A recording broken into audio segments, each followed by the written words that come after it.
So in the last video, we saw what problems were produced when we connect an ammeter, right? When we connect an ammeter, it dissipates some of the voltage, which is being supplied by the EMF source, and that reduces the total amount of voltage available for the resistor to dissipate. Another way you can think of it is like this. When you connect the ammeter, it increases the overall resistance of the circuit, the equivalent resistance, and that causes less current to be drawn from the voltage source. And when you draw less current, you affect the reading. So to fix this, what do? We give the ammeter near zero resistance, so it doesn't dissipate much voltage and it doesn't affect the current reading too much.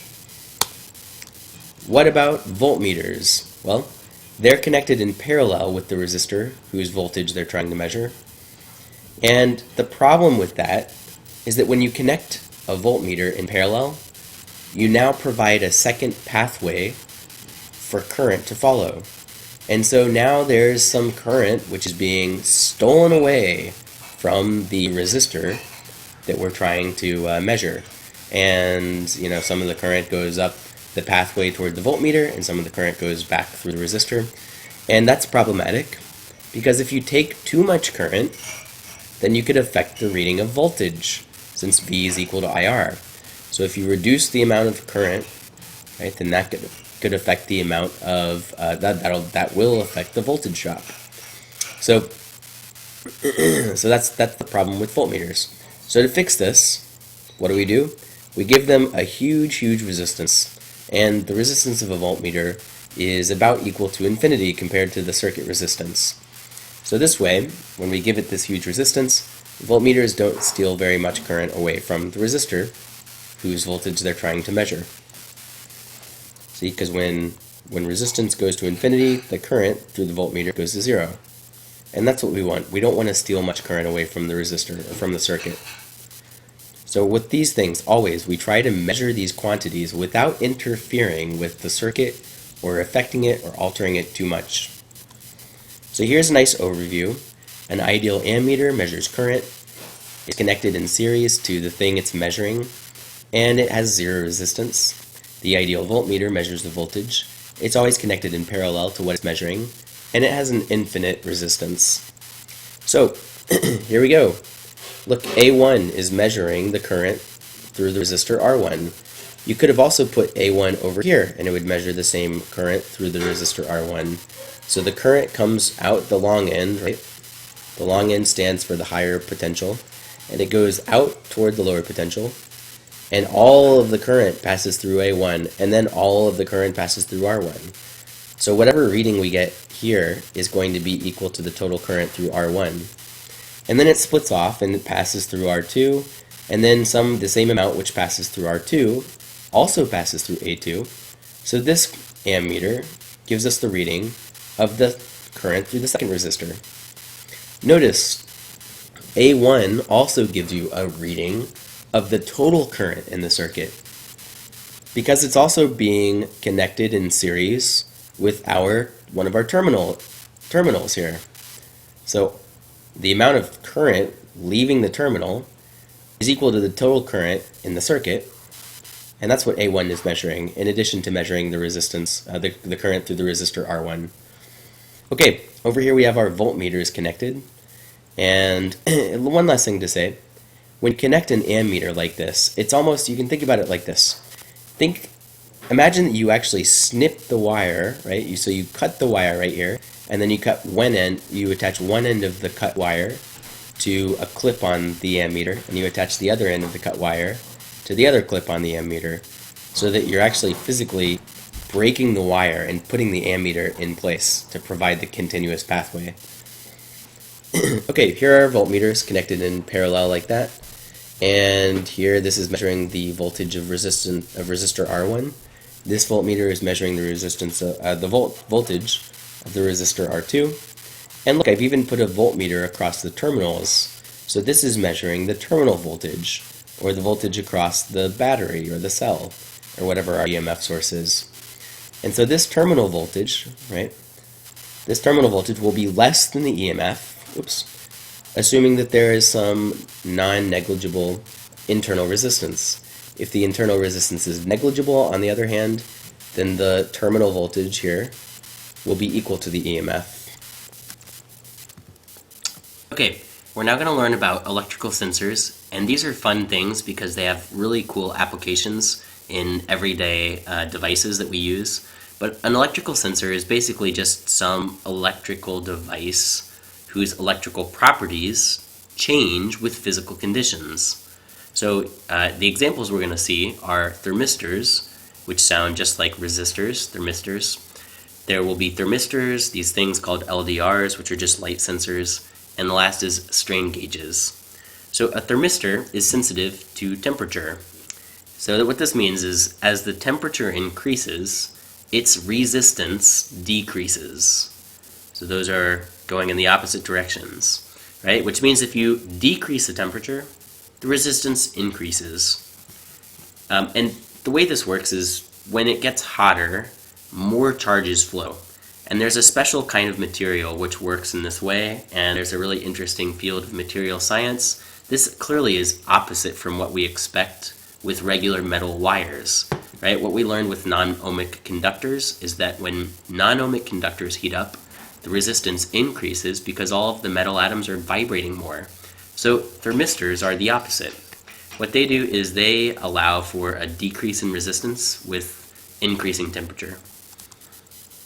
A light sensor, which is also called a light-dependent sensor or an LDR, is simply a device which is sensitive to not temperature but impinging light.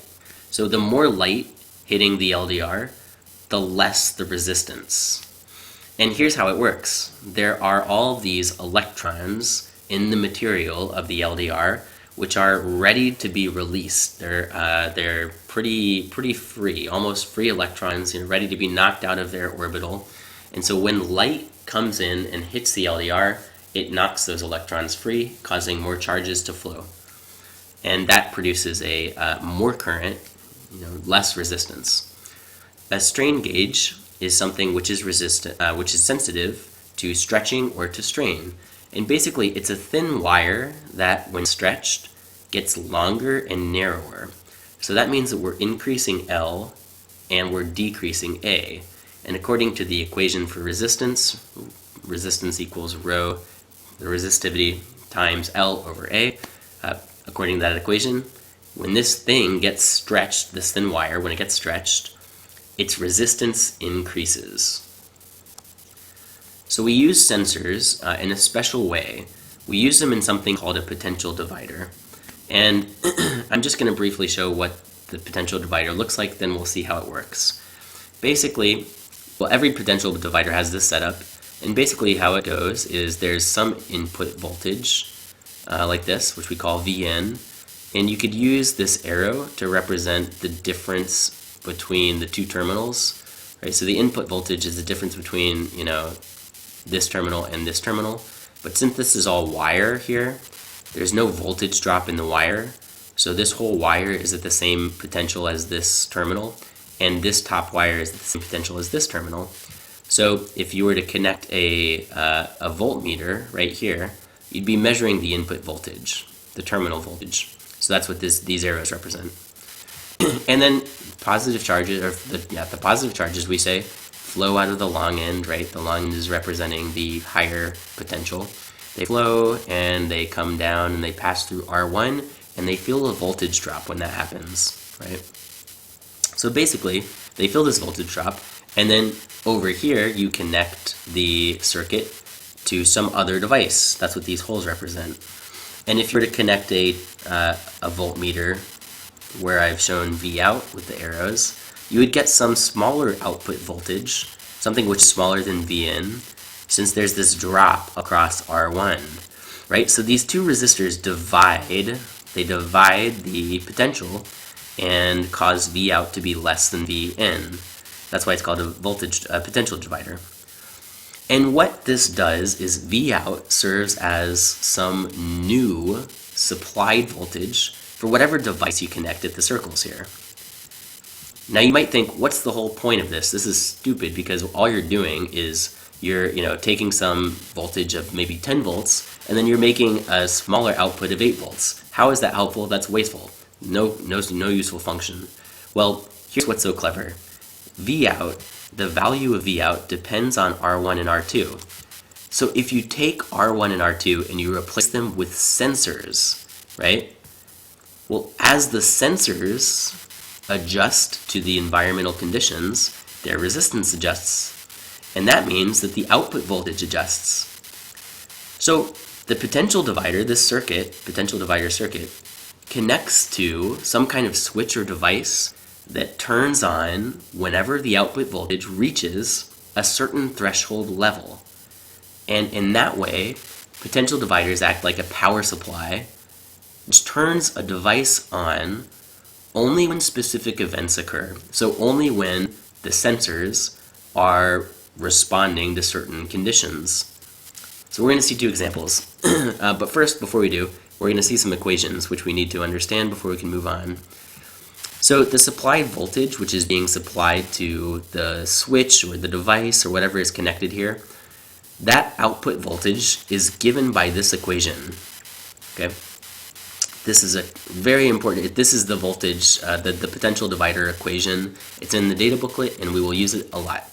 So if R1 increases, right, then you're increasing the denominator and Vout will decrease. If R2 increases, on the other hand, well, Vout, as it turns out, will increase. So if you increase R2, you increase Vout. If you increase R1, you decrease Vout. And likewise, if you decrease R2, you decrease Vout. And if you decrease R1, you're going to increase the output voltage.